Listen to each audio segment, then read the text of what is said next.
26 minutes to 8 is the time. How on earth do we get back to work if fully vaccinated people are having to self-isolate? Green King has announced this morning it's closed 33 pubs.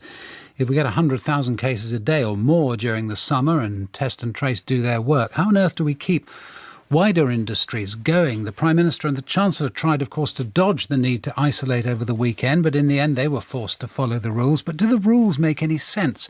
Let's have a quick tour of some of the bigger areas of national life that are affected. Mick Lynch is General Secretary of the National Union of Rail, Maritime and Transport Workers, the RMT.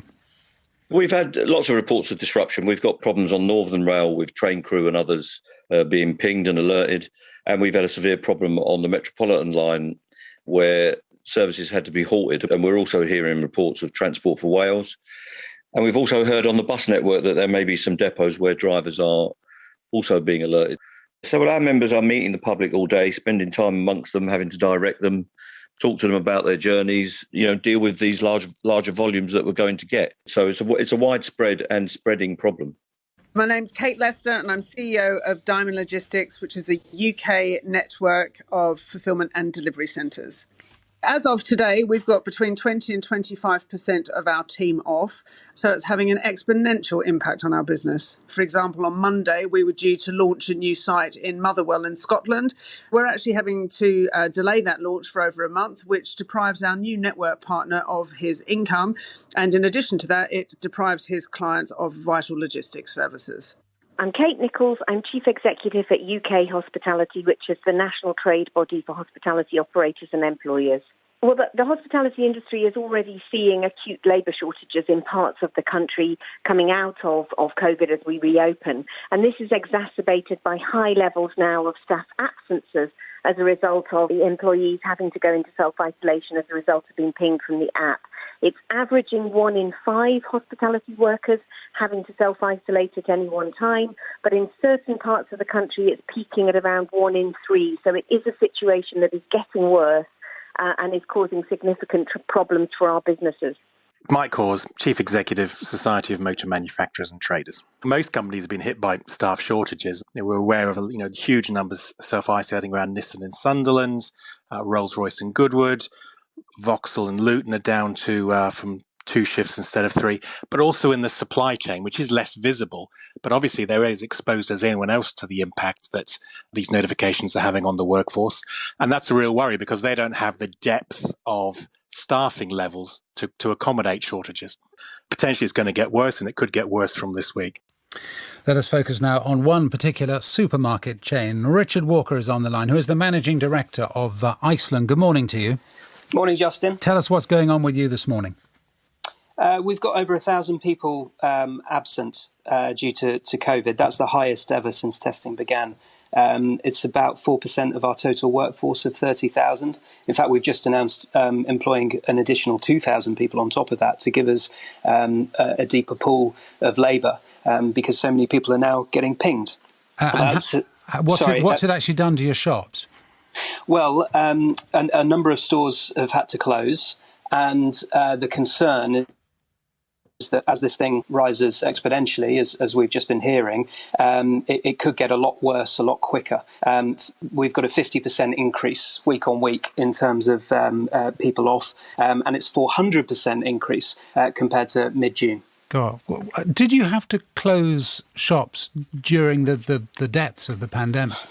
No, we didn't. And, this is one of the great ironies. We've somehow managed to keep the show on the road and traded throughout the last 18 months. Obviously being fortunate in that we're allowed to keep our stores open.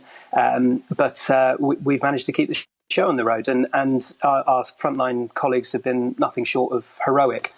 We have never had to close a single shop, and now we are having to. We're having to reduce opening hours, close shops. And of course, the great irony is that we're now all getting vaccinated. When you heard about the shenanigans over the weekend involving the Prime Minister and the Chancellor, what went through as someone who is in charge of trying to keep a show on the road, and a big and important one? What went through your mind?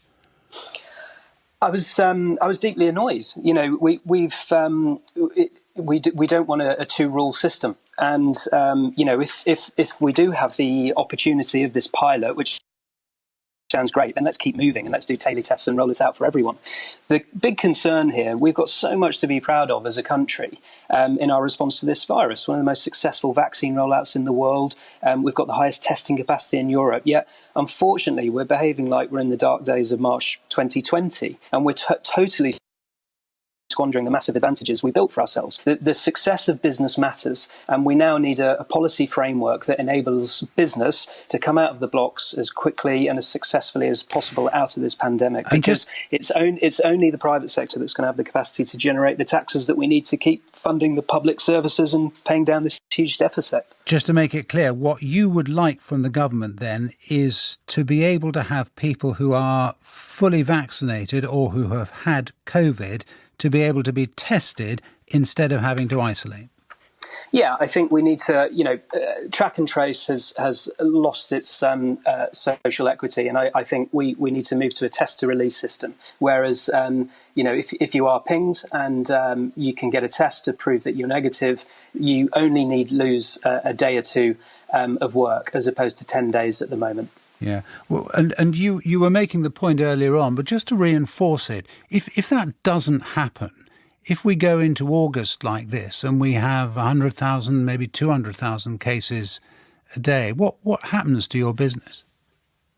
I mean, I dread to think there is this huge gap now between the isolation rules, which are clearly not fit for purpose.